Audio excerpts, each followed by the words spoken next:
बिस्मिल्लाहिर्रहमानिर्रहीम। नाजरीन, आप लोगों को बड़ी खबर से आगाह करता चलूँ कि पीटीआई के जनरल कौंसलर ने पीटीआई को छोड़कर तहरीक लब्बैक पाकिस्तान में पूरी बरादरी समेत शमूलियत इख्तियार कर ली है।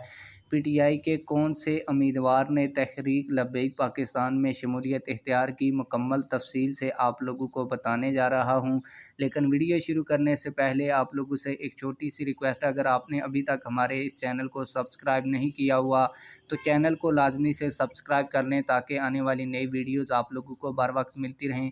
आप लोगों को बताता चलूँ कि तहरीक लब्बैक पाकिस्तान PP-70 के उम्मीदवार बैरिस्टर उस्मान हिजर मांगट साहब ने साबिक जनरल कौंसलर PTI मोहम्मद नवाज़ अल मारूफ बग्गा भट्टी के साथ मुलाकात की, तो मोहम्मद नवाज़ अल मारूफ बग्गा भट्टी ने अपनी पूरी बरादरी समेत तहरीक लब्बैक पाकिस्तान में शमूलियत का ऐलान कर दिया और तहरीक लब्बैक पाकिस्तान की मुकम्मल हमायत का ऐलान किया है।